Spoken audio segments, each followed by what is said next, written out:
Ward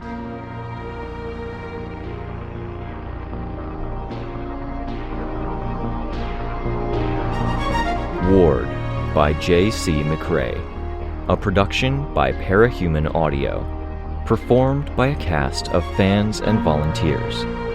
Please visit parahumanaudio.com to learn more. Thank you and enjoy.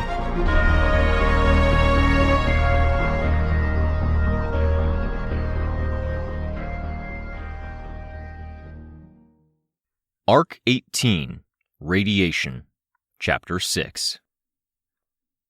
There were capes with the sort of power where it didn't matter what the fuck they were shooting, they'd put a hole in that something. Damsel's power was like that. So was Foil's.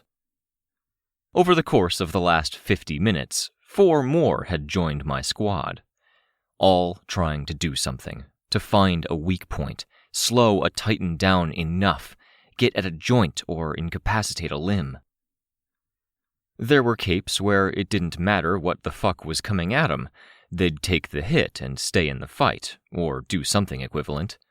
I was one of those capes. Kind of. Our job was to protect the first group. Titan Scotty's blade came down from overhead, slamming into the woman who was protecting our artillery line. Scotty's massive axe hand cleaved into her from forehead to pelvis, but didn't make it further as the woman's hands pressed in on the flat sides of the blade, her whole body trembling with the exertion. Scotty pulled the weapon away with a jerk, and the woman's 2 halves fell to either side, a fresh version of her, partially naked, blood-streaked upper body lunging out of the massive wound like a person coming out of the water. Bigger, stronger, with a wreath of molted, wounded versions of herself draping one side off of her chest, hips, and forming a skirt down to the ground. Scotty hadn't stopped, though. The woman was already lunging, covering a quick 30 feet in her efforts to get in the way of the next axe swing. She caught the blade itself with what might have been only the longest 2 fingers of one hand, slowing it down just enough she could kick the part of the hand that wasn't blade, the curve of the axe that led down to the lowest point of the blade, and send it up and away. Her wounded fingers peeled back to become a sleeve of sorts, skin thinning, a fresh hand revealed. She was already preparing for the next attack, panting for breath, clotted blood making its way through her hair. She straightened, and I could see the pride in her eyes. Every damn move we made that kept people alive and kept us going was worthy of that. I knew that.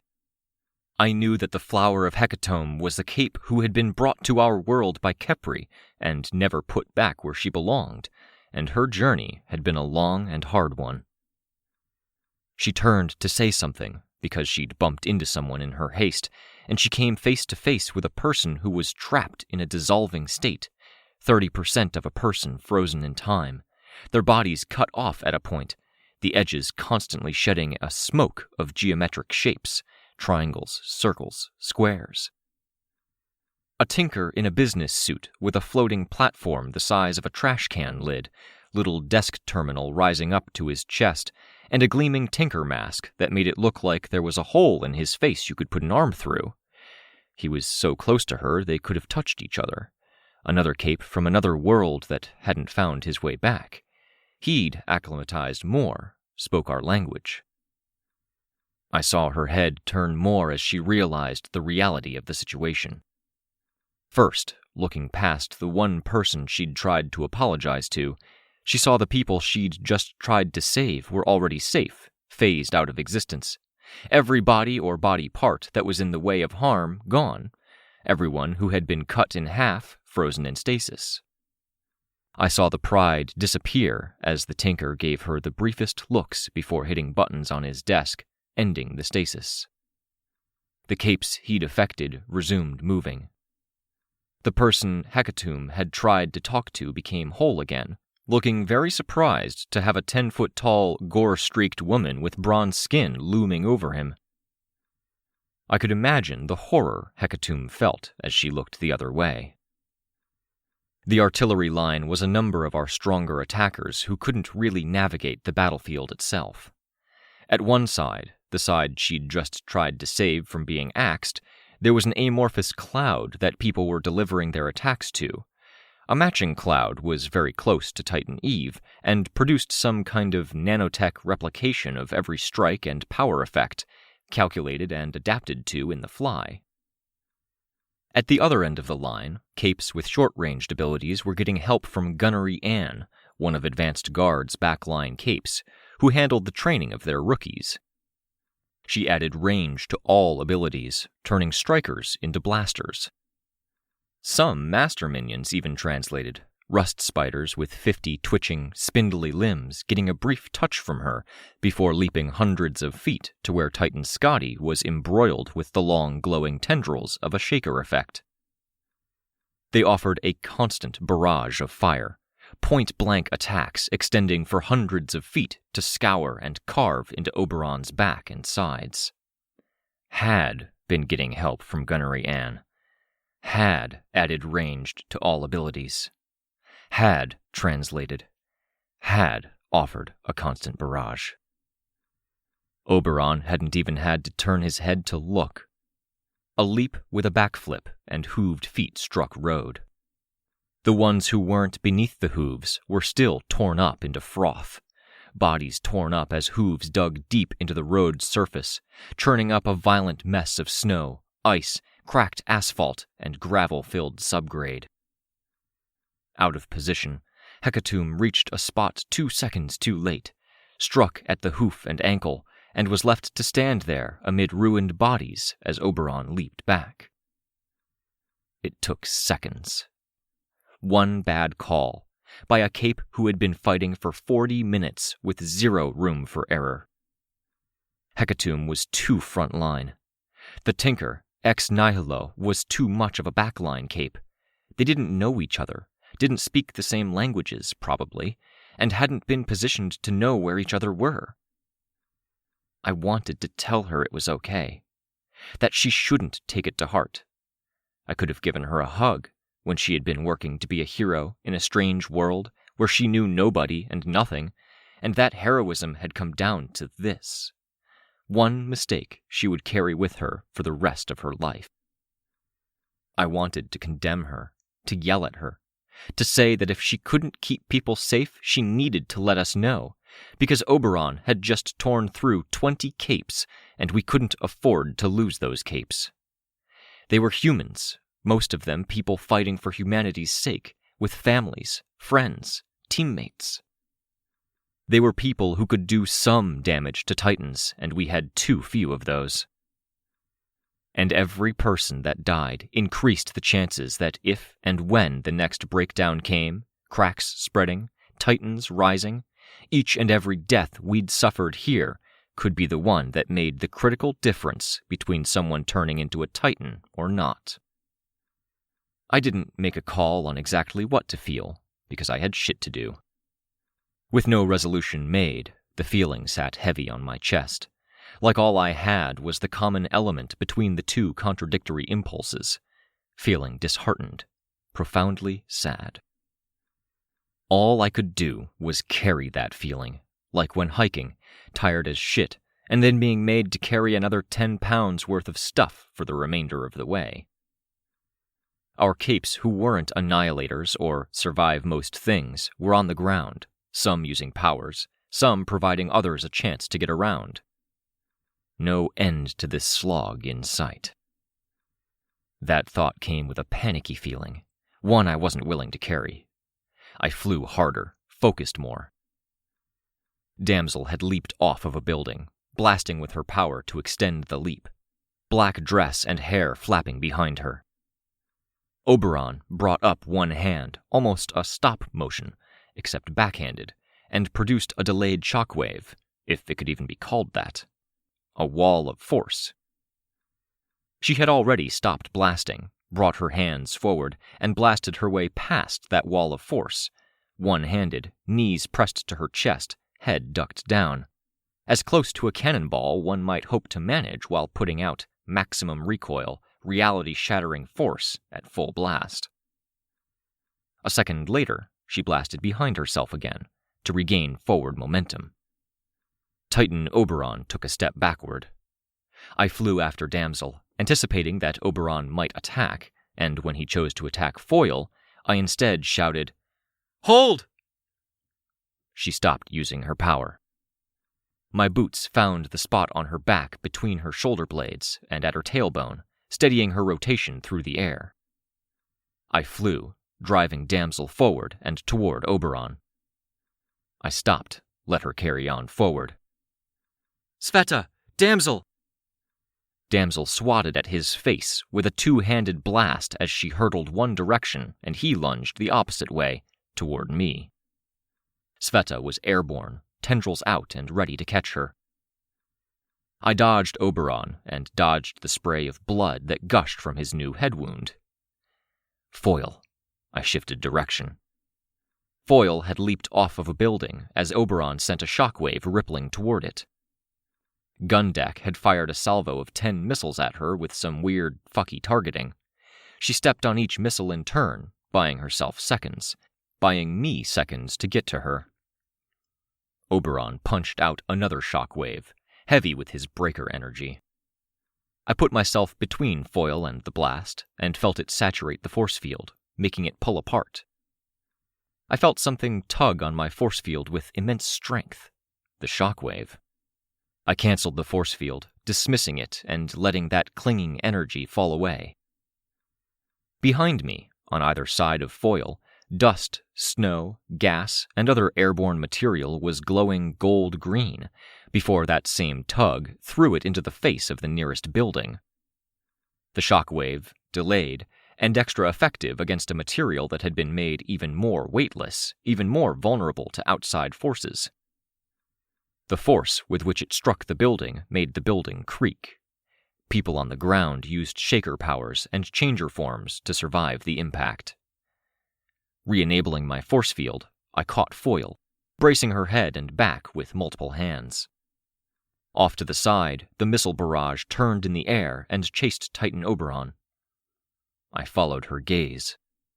She was less concerned for her own welfare than on the damage that had been done to our artillery line. On the ground, the gap in the line was being reinforced by Perion's dolls. A giant doll with a smiling daisy for a head was the only one of the original batch. 3 more just looked like giant, naked babies. No eyes, no hair, no clothes, no features. Conserving cloth now. Another kind of frontline combatant, the expendable sort. The Titan leaped back, dodging. Solar Stare was standing on another rooftop and directed a blast from her eyes to the Titan's leg. It looked like molten gold or magma, moving too fast for how solid it appeared to be, a column that was a good 5 feet around.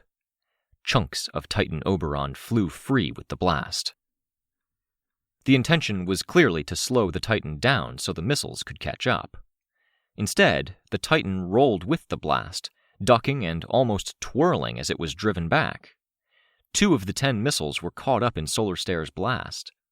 The Titan's sweep of an arm produced a shockwave that disrupted the remainder and broke up the flow of Solar Stare's power enough he could hop a good distance away. Other capes were there to meet him. Solar Stare stopped her output. What had been near-solid material became white flame, hot enough to do more damage to Oberon just from the residual stuff that clung to where she'd hit him, and to turn the road and the rubble of fallen buildings to a glassy texture. Flame became sparks, heavy in the air, and those white sparks glowed bright, brighter, too bright. I was already shielding my eyes. Her power produced a 3-stage effect. The third one was more of a problem for us than for the Titans. Anyone who didn't shield their eyes would be blind for 20 seconds to 2 minutes. I would have told her to fuck off, personally, but the people in charge seemed to think she was having enough of an impact that the hazard was worth it.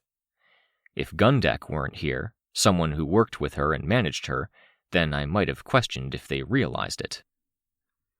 Gundeck hefted 2 guns very much like what I'd envisioned getting when I'd asked for weapons. Each looked like it could be mounted on a tank or boat, barrels telescoping out to a full 10 feet in length, with gaps for venting along the sides. Each fired one shot, a single armor-piercing shell. The kind, I imagined, that would put a hole through an aircraft carrier. It put a hole in Scotty. Tinkertech reloaded his weapons as he let mechanical arms pull them back, and he let one beefy, armored mechanical arm hand him a shorter firearm. He had enhanced strength, but not enhanced durability, so he leveraged most of that strength carrying his military-inspired tinker weapons. The mover that was helping him get around the battlefield perched nearby, looking nervous. "If I'd left earlier," I looked down at Foyle. She was fixated on the line Oberon had trampled. "I had no crossbow, no darts. If you hadn't kept me in the fight, I would have been down there." I wasn't sure what to say to that. I settled for no way of telling. It didn't make sense as a response, but my focus was elsewhere. I couldn't afford to make mistakes like the Flower of Hecatomb had. I had people to keep track of. Damsel might have been down there too. Her blast was short-ranged, and it was only her unwillingness to be beholden to another person that kept her here and active. Sveta was sticking by Damsel and Solar Stare now. Solar Stare used her power again, aiming for where Gundek's bullets had punched into Scotty, while Scotty was fighting her way through Titan Eve's clouds. I'd have to protect my eyes in a few seconds. Others. "Victoria!" Foyle called out. "Opposite direction! Fly!" I reversed course, then checked why I was reversing course. A vague, black-brown, headless bird shape was soaring our way. "Let me off! Onto its back!" Foyle shouted. A Parian creation. I didn't let her off, but I did lower her to where her feet were on the thing, then made sure she was secure on its back. "I'm good to let go?" I asked, over the rush of the wind. Foyle nodded. "Don't go too far." It wasn't really flying so much as it was gliding. It seemed heavier than might have been necessary, and only the gliding aspect of it really kept it aloft.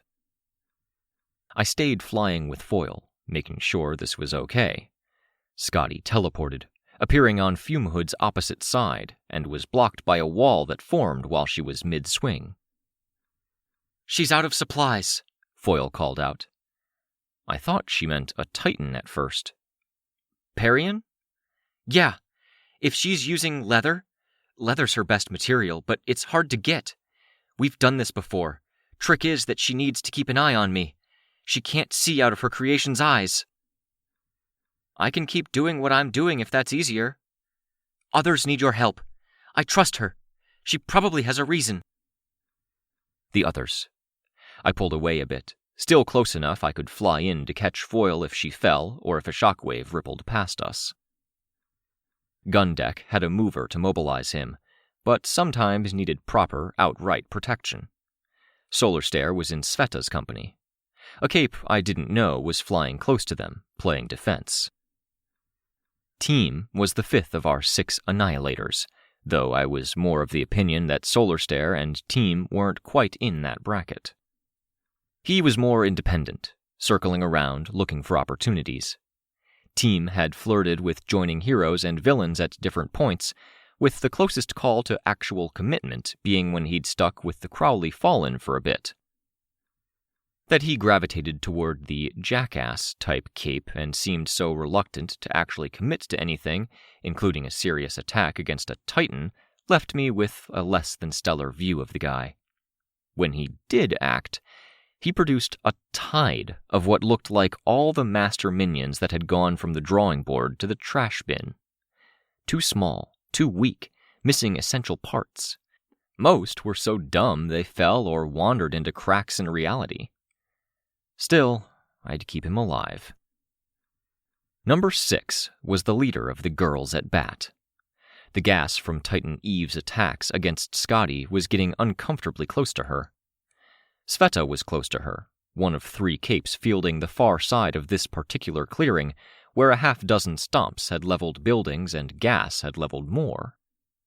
There were capes handling the defense and mobility there, but I had a bad feeling. "Don't do anything for a minute," I told Foyle. "Heading over there."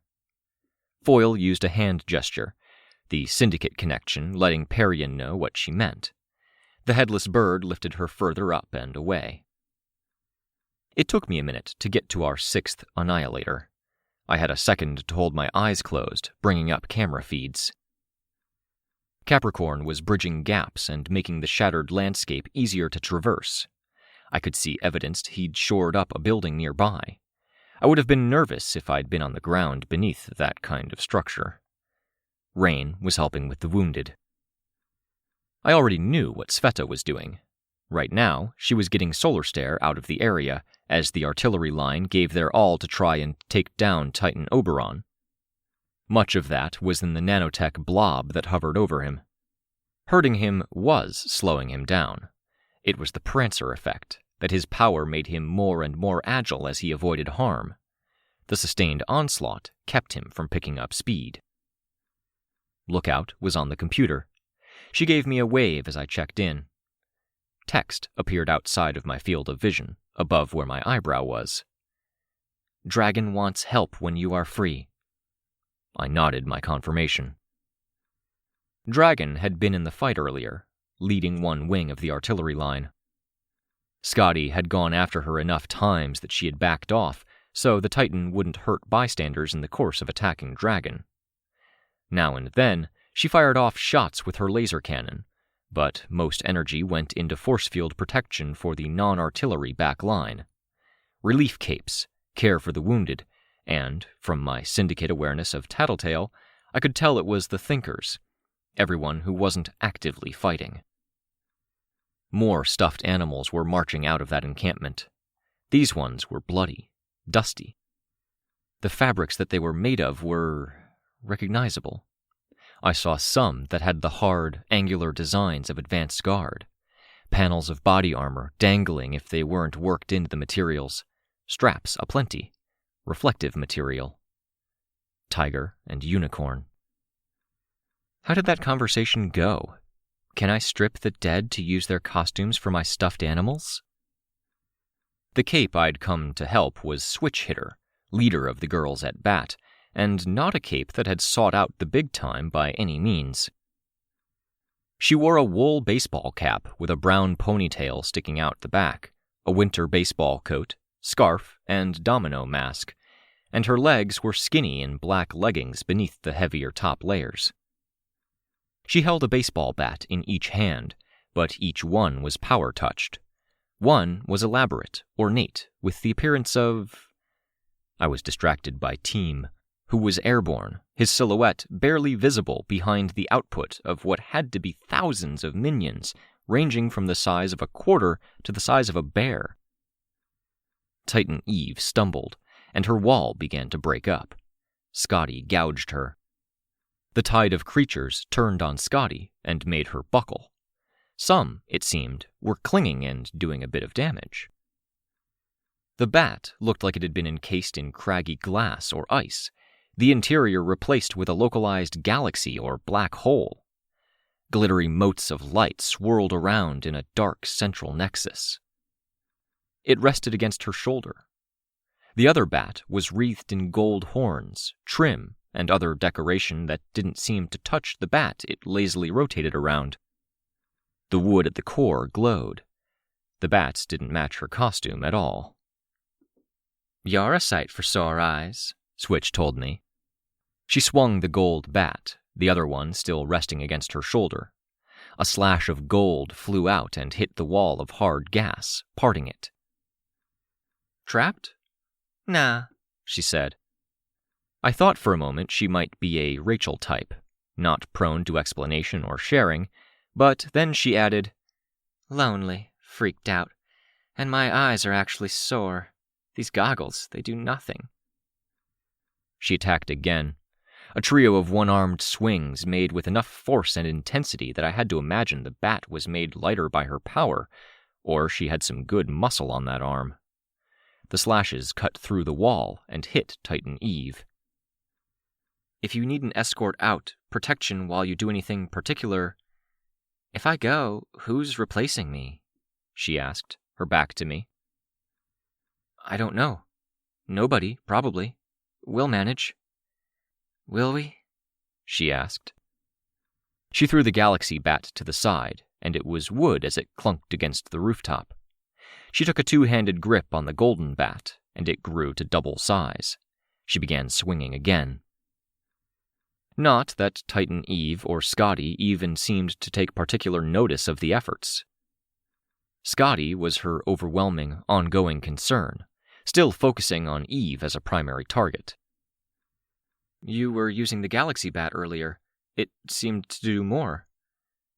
I was, but it's messy and things are messy and I can't... She froze, gripping the bat. Switch? Hit her, she said. I prefer that if you want a short form. Sorry. She shook her head. What happens? When? I asked. When we lose, we retreat. Or they win because we can't hurt and distract them enough. Bad things. But the tone of her voice, she didn't need to hear that. We retreat. We consolidate information. Some thinkers have new details.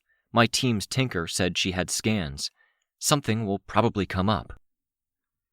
She held the bat out in front of her, and I had to imagine it partially or wholly blocked her view of the Titans.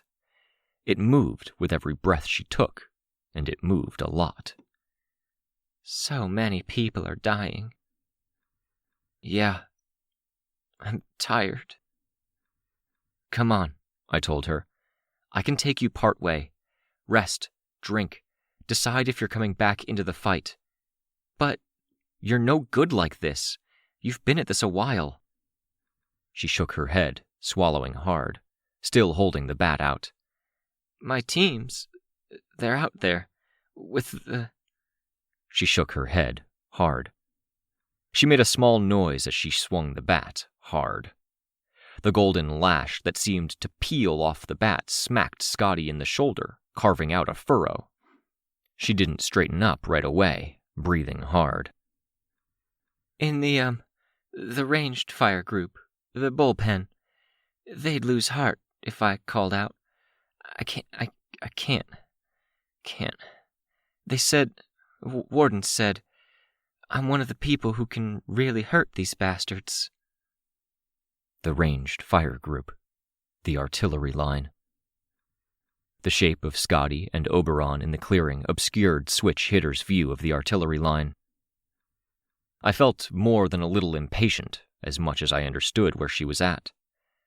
I spoke calmly, insistently. You are, which is why it's important to stay in fighting shape. You're tired. You need to go back. You rest. Maybe you come back in when these guys are too tired to keep going. She didn't move, gripping the bat with what I imagined was a white-knuckle intensity. I reached out tentatively and placed a hand on her shoulder. She jumped. When she looked over her shoulder at me, there were tears on her cheeks. A dark, shitty part of me was angry at her. It hit me in a surprising way, like finding out a strange and angry dog was in the same room as me when it suddenly snarled. Fuck. We needed everything we could get. The lighting changed slightly as the fog of gas roiled and already muted sunlight peeked through. I wasn't sure if it was the illumination on those tracks of tears, but I found my sense of sympathy again. Can I give you a hug? I asked her. She didn't respond, her expression hardening, then losing that hardness. Like she couldn't hold on to it. I, meanwhile, wrestled with my own feelings, wondering what the hell had just hit me. I was pretty sure I hadn't ingested gas. I had to calm myself down enough that I could give her shoulder a gentle shake instead of a more violent one. The part of the shake where I pulled her toward me a bit seemed to break the spell, or be the second invitation for a hug that she'd wanted. She wasted no time in hugging me, less like any hug than I'd had, more like I imagined a drowning person might cling to a rescuer. The bat she still held in one hand thumped against my hip. Text appeared across my right eye. Poor girl. I didn't break the hug as I bent down, using flight to stay balanced. I picked up the second wooden bat from the rooftop. Then I flew, carrying her away and back toward the back line. I could feel her shaking. I could hear her breathing while I was barely aware of my own, like I was holding my breath and I had been for a while. Hit a wall. Fighting too long, too hard, with too little to show for it. Maybe she'd seen the thing at the artillery line after all. What could I say? She was seized with panic, but that was only part of it. The standard method of handling a panic attack was to ground the person, but there was no fucking ground, so to speak. There were holes in reality. There was no air, nothing in the environment I could point to that wasn't ulcerous with gas, even when it wasn't organic enough to rightly have ulcers, or riddled with holes, or decayed, or slimy, or chewed up from the fighting. I couldn't ask about her teammates or any people I could reunite her with, because I wasn't sure her team was okay, and that could be the last reality she wanted to come to terms with. What got you into hero work? I asked. She shook her head. What? How long ago did you become a hero? 4 years? 5 years. I took a year off. That's a good record, I told her. Same team all the way through? Foil motioned. I raised an arm, flying in closer.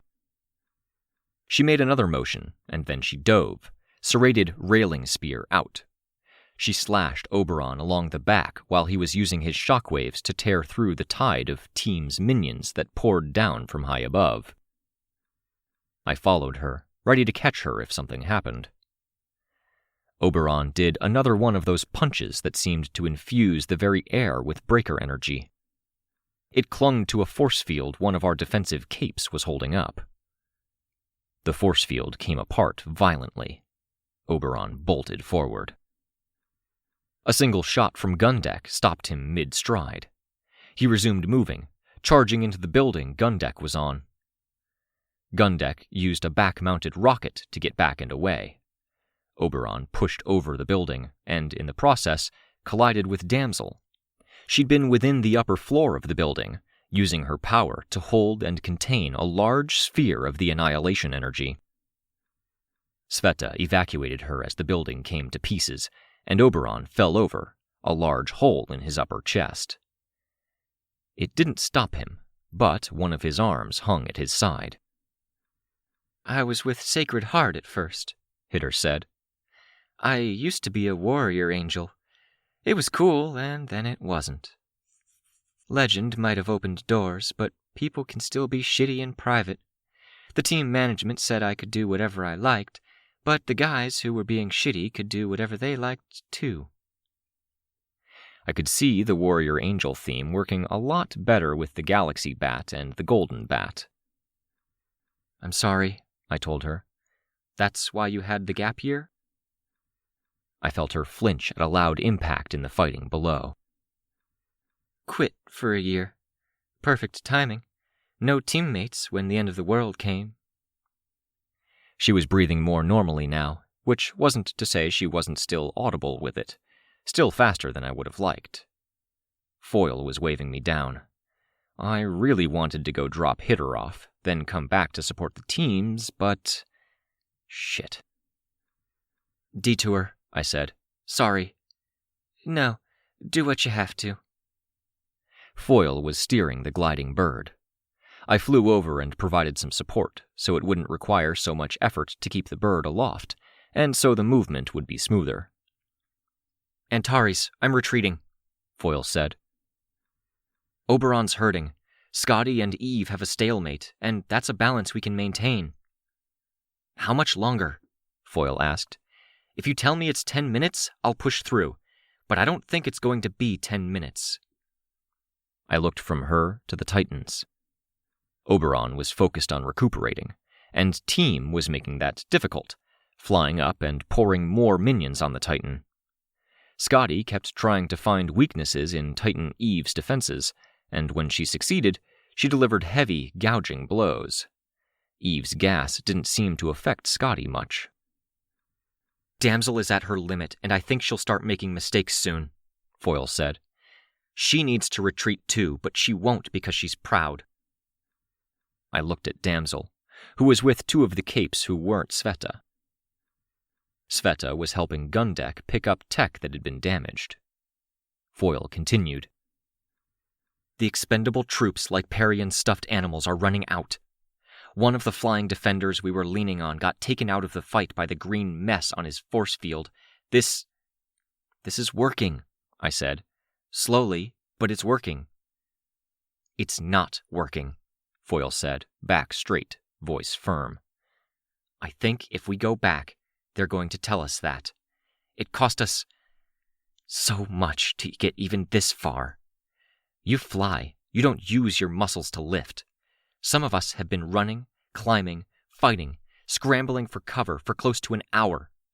If I had to quick step over fucking random missiles, stepping stones one more time, I don't think my legs would move fast enough, even with enhanced timing and coordination." "I'm glad it's not just me," Switch Hitter said, quiet. "The tiredness, not the missiles." "It's everyone," Foyle said. She turned my way, visor-covered face aimed right at me, my own reflection dark in the tinted surface. "Even you, Antares. It might be wearing you down more slowly, but I can see it in how you stand." No magic at work. No gas affecting emotions and making Switch Hitter break down while it made me angry. Just too much hopeless fighting. It was a repeat of my sentiment from earlier, my anger mixing with my sympathy for the flower of Hecatomb. The feeling that existed in the intersection between two emotions. I looked away. "I'm going to go get the others. Can you give Switch a ride?" Foyle nodded. "Might be a rough fight, but—" I transferred my passenger over. Foyle made an arm motion, using the Syndicate connection to pass it on. I flew to Damsel, Solar Stare, and Sveta. "Retreating?" Sveta asked me. "No," Damsel said, before I could answer. "Yes," I said. I knew Ashley Stillins well enough to know how to handle this. Damsel wasn't Swansong, but both were Ashley. "We need your help to slow them down if they attack us while we retreat." "No. If you want me to follow your instructions so you can get me close enough to them, fine. But I'm here to kill Titans." Okay, maybe not quite. "Morale is breaking. People are worn out. They're spooked. We need to regroup. Trust me, there's 24 people on the ground there that you've impressed by getting in the thick of things and staying there. If you're not the first one to walk away, they're not going to care about you retreating." Solar Stare, right next to us, used her power. I could feel the air rush past us as the massive, twisting column of molten gold sprayed out. Scotty stumbled into a cloud of gas, which solidified around her. Blisters appeared on her armor. "I said not to do that so close to me!" Damsel raised her voice. "Easy," Sveta said. Solar Stare looked over and smiled. "Sorry, saw a chance." "A chance to blind me?" Damsel asked. "Set us on fire?" The gold ignited. We all backed away, Damsel blasting with her power, long claw fingers extended to provide the widest distribution possible to provide a kind of shield against the heat. We were momentarily cast in shadow as Titan Scotty appeared in the air, landing atop Titan Eve. I tensed, watching. Was this a connection? The cloud of gas around Titan Eve solidified, and she shrugged free of it, backing away, bumping into a building in the same row of commercial buildings we were perched atop. One of the buildings rumbled without toppling, like the internals were collapsing in on themselves. The flash of light came next. Damsel snarled. Snarled more as Titan Eve crashed into the building she'd bumped into, while we had our eyes covered. Sveta spoke up. "Antares and I have you. We'll adapt if there's any side effects from powers. I had the immediate impression that Sveta was here not so much because she was keeping them out of danger, but because she was keeping them from being at each other's throats. "Damsel of distress, listen to me," I said.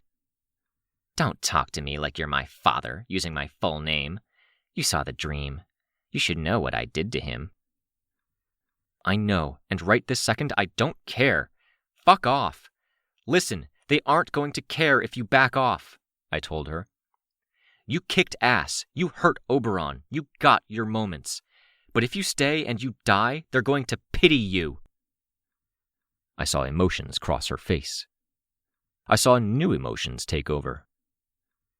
"If you die after getting a few feet of bladed fingers shoved in your ears and end up deaf and lobotomized, I think they'll pity you more," she said, snarling the last few words. "Not that I think a lobotomy would do much." Solar Stare laughed. Damsel's expression changed, almost feral. My force field caught her wrist before her clawed hand reached Solar Stare. I saw the power dance from the palm to the tip of the long claws. Sveta pulled Solar Stare clear out of the way. Damsel used her power. A slow burning rumble of blackness in her clawed hands, just to my left. If I'd lowered my arm to my side, I would have touched it. I caught her other claw. The power burned there, too. If one spark or flicker danced back toward her wrist, it'd hit my force field, and I'd lose that protection. Damsel smiled. Her power intensified. "Come with us and win later, or stay here to lose now," I told her. "And we are going to win later. I fucking hate that we're backing off now." I gave hate every bit of emotion I was feeling, almost barking the word. I just had an argument with Foyle over it. The only way I'm making my peace with this is that I'm thinking we need to do it to win later. Need to. Titan Scotty drove Titan Eve into the row of buildings. The building that had lost all of its internals collapsed. "Swansong would have gone with you." "Probably." "So I won't," Damsel said, staring me down. She didn't flinch as the building fell. Off to our right, Titan Oberon was rising to his feet. Gundeck opened fire on him. "That makes you more of a slave to her legacy than if you were your own person," Sveta said. "Do you want to die when I'm done with her?" "No, I don't want to die," Sveta told Damsel. "Neither do you." "What if I don't give a shit about dying?" Damsel challenged. "You sound like my nephew," Solar Stare chimed in. "Not helping, Solar," I hissed the words. "You could say, 'You want ice cream,' and he'd be all, 'No, I don't.'" "Sveta," I said, "take Solar." "I think I should take Solar and you. If she wants to stay, let her." I relaxed my grip on Damsel's wrists, then pushed them away so that they went back toward her sides. In the corner of my eye, I saw the claw move back in my direction, power flaring. My instincts were divided between tearing her to pieces and buying into a bluff. I decided on the bluff, then remembered my judgment of what was an Ashley behavior wasn't quite right. But it was a bluff. She had no idea that my force field was reaching for her, and that I turned it off a moment before it touched her. Her claw folded up, fingers all together with a clack, power dissipating into wisps and arcs of darkness. She didn't budge, and still held a confident smile. "You've got a team to look after," I told her. "If the idiots are still alive," she said, pushing past me. But she did push past me, her shoulder brushing roughly against mine, heading toward the defensive lines. I took flight. "Going to check on Gundeck." There were more capes in the artillery group right this moment, all of the benched ones and the ones who weren't part of the present rotation joining in. Dragon had repaired a cannon enough to use it, opening fire as well. Scotty kept fighting Titan Eve. I flew up to Team, reaching his side. "Ready to retreat?" "I'll catch up," he said. He'd been touched by gas at one point and had holes in his arm. His own minions were wriggling through the spaces, maggots in their jaws. Gun deck, then. He was doing the bulk of the work with Oberon, attacking from a different angle with well-placed shots, utilizing impossibly high-velocity rounds with multiple guns in tandem. I could see parts of his armor glowing red-hot around the vents as he overheated. "Ready to go?" "Guess I have to be, don't I?" "Want a lift?" He nodded. He was, all guns and gear included, about as heavy as anything I could lift. I carried him off, tracking Team, Sveta, Solar Stare, and Damsel out of the corner of my eye. The other capes on the battlefield, ones on the ground, utility capes, movers, even Imp, who had delivered the occasional bomb to a Titan that stayed still enough, were making their gradual retreats.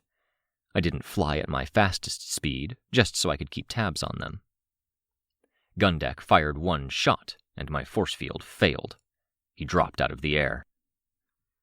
I dove after him, catching the man. "We hit a wall," I told him. "They couldn't keep it up with the pressure and all the running around." "We were bound to. If not now, we would have been later." "Because this is ongoing. There are more Titans. They don't get tired. They're powerful." I still couldn't bring myself to make total peace with it. I dropped Gundeck off at the edge of the camp, then circled back. I saw a cape carrying Torso over one shoulder, Torso's limbs dangling. "He okay?" I asked. Torso stuck out a hand, clad in its elbow-to-shoulder black glove, thumb up. "Wore himself out," the cape said. Right. I saw other faces. Capricorn had been at one of the flanks. He stopped at a point below me, and I flew down to his level. The stragglers headed our way. The artillery line was backing off too. Oberon stood straight again. The damage of the holes to his face, upper chest, and hooves had healed. Other damage had become shallower, mending. We would walk away from this, and he would be back at full strength in half an hour, maybe an hour. "Vic," Sveta called out. "Capricorn!" I floated up. Capricorn jogged over. Precipice was there with Sveta. The Undersiders were gathered, some a bit worse for wear. One of the dogs was melting, but it looked like that was because the dog form was wearing off. I'd seen it when we'd grouped up before. Some of those were off on the other side of the crowd, members of Deathchester now. "We can't retreat," Tattletale said. She had her hand on Foyle's shoulder. Foyle craned her head around. I shook my head. "I know we can't. It's disastrous, but—" "We can at least call this a draw," Tattletale said. "But it's not going to be easy. One last push." 5 minutes, Rein said. "Remember when I was chopped to pieces?" Tattletale asked. "I remember," I said. There were other things I could add, but it wasn't the time. "Remember when you sent me a message in gibberish, and I spelled out a message for you, and I got gibberish?" "Yeah. Guess who's speaking gibberish right now?" She wasn't really expecting me to play 20 questions. Her eyes pointed the way to the target. That battlefield had only 3 Titans on it, with a few scattered people distracting and holding the line. I could have asked which Titan, but Scotty abandoned her fight with Titan Eve to appear at our defensive line, blades crashing into force fields and a hastily erected wall of mucus, and Tattletale's gaze didn't waver. "Not Oberon. Lookout said there's nothing in there." "Eve," Tristan said. "I'd show you a gallery of pictures, do my detective how I figured it out monologue," Tattletale said. She kept her hand on Foyle's shoulder as Foyle tried to leave. But you cheat, so it's kind of like a golfer hand-dropping a ball in the 18th hole and bragging about technique," Imp said. "But there's no time," Tattletale said. "It's in the smoke. All the stuff she's been doing, slime, maggots, everything except rolling clouds of death aimed at us. She's trying to tell us to go away. It's not words, it's her body language. Filtered like our communication was filtered, because she's far away from having a body right now." "Why? She thinks she can win? Sveta asked. She had chances before Scotty.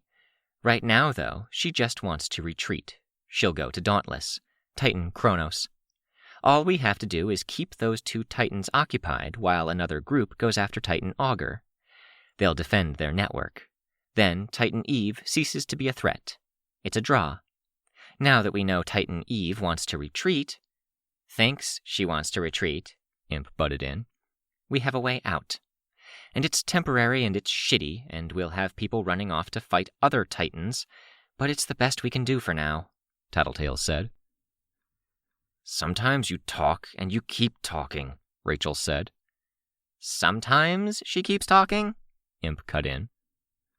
Rachel elbowed Imp harder than necessary. You could stop talking halfway through and it'd be just as effective. You're going to get on my case about speaking style and nuance? Tattletale asked. If you're being dumb about it, yeah, Rachel retorted. Ooh, Imp said. Come on, heartbroken. Gotta back Aunt Rachel up. Give me a good ooh. There was a very unenthusiastic set of oohs from 3 very tired, slimy, and banged-up heartbroken. Text appeared at the corner of my vision. C and D, ooh. I looked over at the crowd while the Undersiders were being dumb. Already told the wardens. They're recruiting people for the big push, Tattletale said as I looked in that direction. How big a push? I asked. 5 to 10 minutes of hard fighting, and we have to hit them hard enough we're in Scotty's sights from start to finish. I looked at my team, and they nodded. Precipice wasn't at his best, since our stunt with the dream room had left him with minimal power. No range, no accuracy, no good way to use his power to perform weird maneuvers, no tinkering, no emotion power. Sveta was tired, but she'd been helping, doing good work. Tristan was heartsick, if nothing else, his face sweaty behind the cover of his mask. Foyle was still staring in that direction. Parian was over there. Even the Undersiders looked tired. Everyone, really. Foyle hadn't been wrong. Lots were coughing because they'd inhaled trace gas. Some were rinsing out their eyes with squeeze bottles that had tapered nozzles. Others were grieving. Teams that had gaps in their ranks, maybe people who looked like they were trying to take charge when they had no idea how. She's crying behind her mask, Foyle said with alarm. I know, Tattletale said. What the hell? You were telling me not to go to her? What the hell happened? I told you, and I'm still telling you. Don't, Tattletale said. Why the fuck not? Foyle raised her voice. Heads turned. Because if you go, she'll lose her nerve, Tattletale said. If you're sending her into a suicide rush, I swear... You have to finish your threats, Juliet chimed in from the back. Tell her you'll kill her. Not the time, Juliet, Imp said. It's not a suicide rush, Tattletale said, quiet, soothing, confident. But it's not easy. If you think I can't support my girlfriend, I think you can support her. You're good for her. Too good, Tattletale said. That's the most ominous shit I've ever heard, Foyle said, sounding more agitated than when she'd been trying to convince me to retreat. Yeah, well, Tattletale said, be there for her after. Parian left the conversation, went to another group, the Rooftop Champs. One question, a short discussion after. In the distance, Titan Eve was losing. We didn't really have long.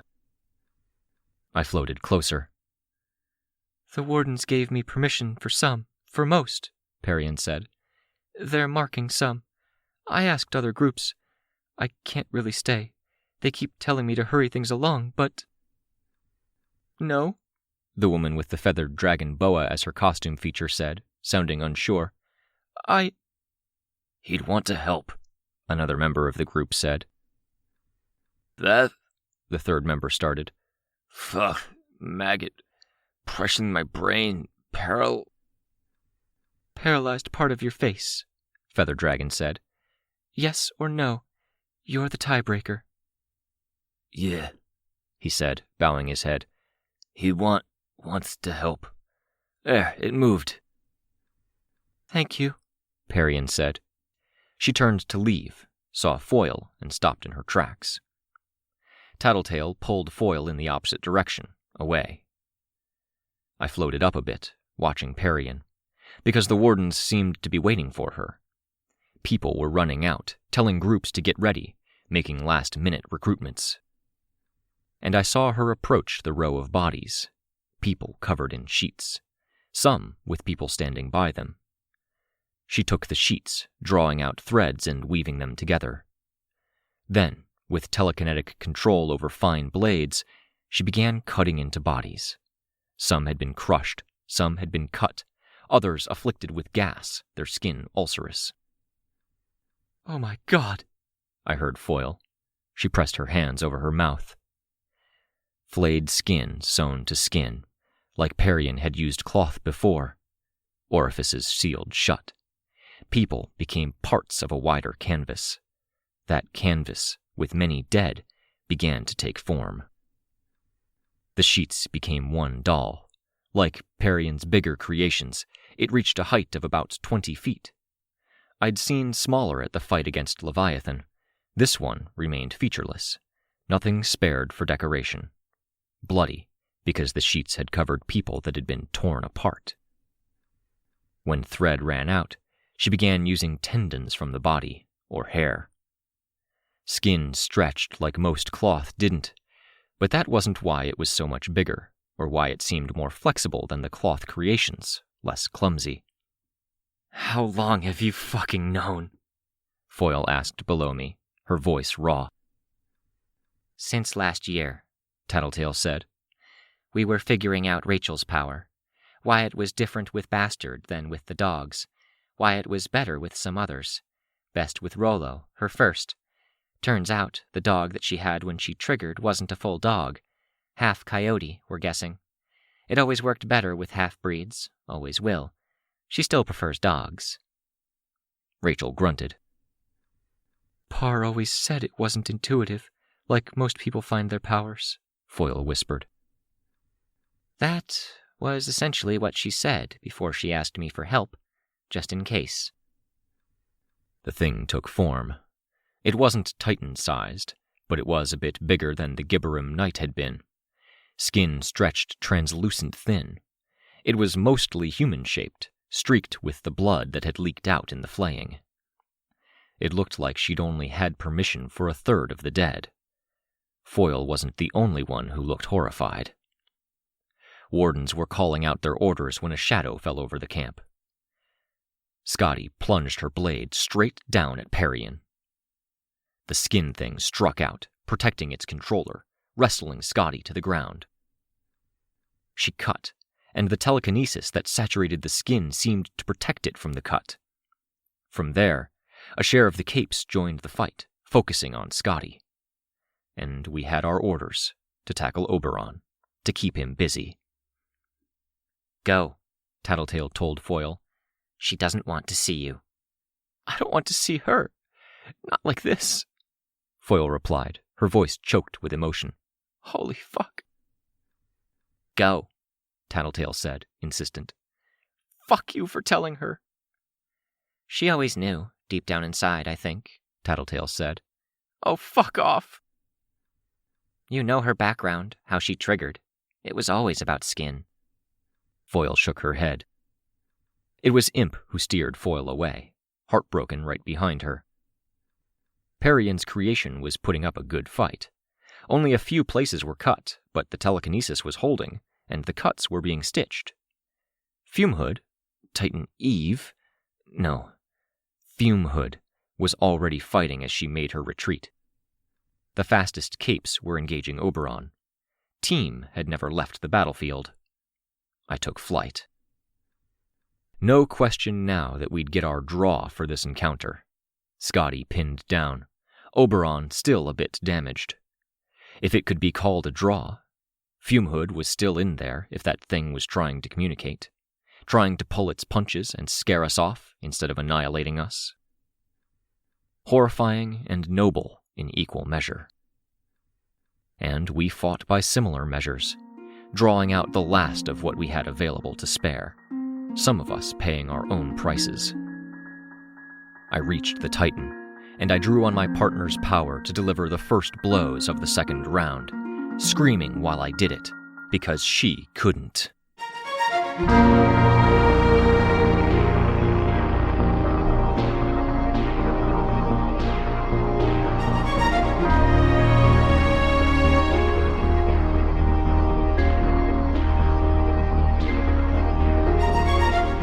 This was a production of Ward by Parahuman Audio. Ward and the Parahuman stories are written and owned by J.C. McCrae.